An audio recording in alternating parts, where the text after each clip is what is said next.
Google is one of the most pioneering and innovative industries and companies today. It has established many products and it is best known for its Google search engine.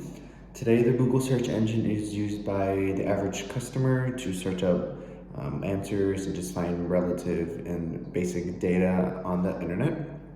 What Google is now doing to push forward innovation and step into a new era of how we collect and assess information, it has or is creating MUM, Google MUM.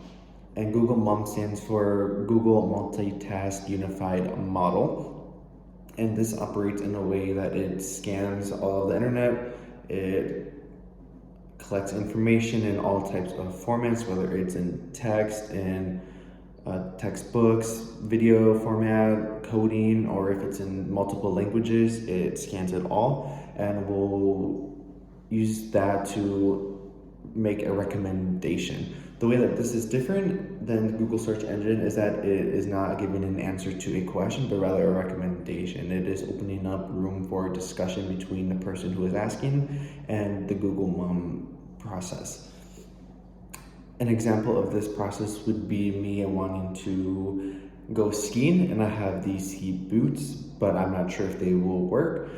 And I can ask Google MUM and it will collect all sorts of information and opinions and everything. And based on that, it will give a recommendation if it will be suitable or if I should invest in a different pair of ski boots. When we talk about how this can be applied to future innovation gaps and innovation trends in the future, all based in the technological market and everything, you have to understand a lot about Google MUM itself. When conducting a SWOT analysis, I found that its number one biggest strength was that it was breaking down and it did limit itself to language barriers. That is a very big challenge when coming up with systems and algorithms using artificial intelligence, everything. The engineer or technician or IT person who created that system created it in its own viewpoint. So it has one simple purpose, it's got one straight line of view, and that is one of the challenges. With Google MUM, it ignores that and it explores everywhere.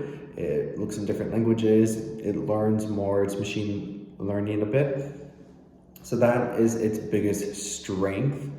Its weakness would be that it's not fully utilized, it's still in development, so there is room for other competitors to hop onto this trend and produce something equivalent. Of the innovation trends that will be coming up and are already in the works, the biggest one is creating digital twins. We have seen with the pandemic that any sort of situation can happen, and it's almost, or right now it is a bit impossible to predict or react in a timely manner. It can take too long to create a suitable reaction and overcome it. So adapting this Google MUM to the innovation world and business world in that sense is to partner it with digital twins in a way that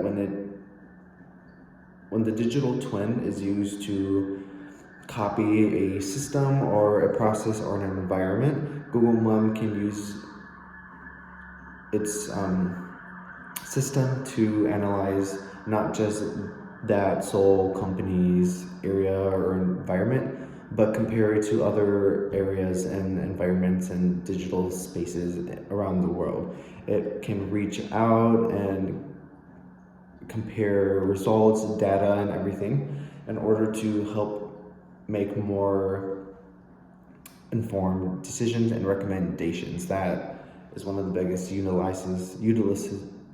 one of the biggest reasons that digital twins are very useful and are expected to become a very big trend in markets and businesses. Another one would be adapting it to the robotics industry. Robotics are becoming very well known throughout companies in a way that they are also almost being feared, in a way that they will be stealing jobs and everything, but a way that Google MUM can be applied with robotics is helping the robotics to help the already human resources.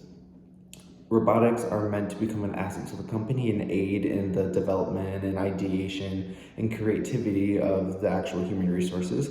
And in a way that Google Mum can be fitted with robotics is that it would collect data and other ideas from around the world. From someone in New York could be comparing with information from Beijing, and together it could help create a better recommendation and idea in a way that it brings more minds together in a way that one mind would not be suitable to create.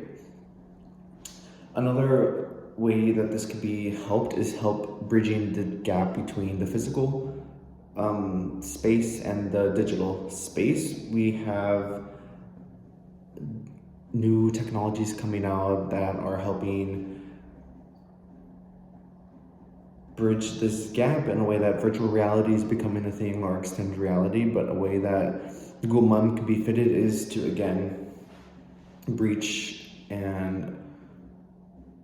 that area in a way that it will connect that with more sophisticated systems and help those virtual reality systems learn and adapt to other environments and still use and pull in other data from around the world.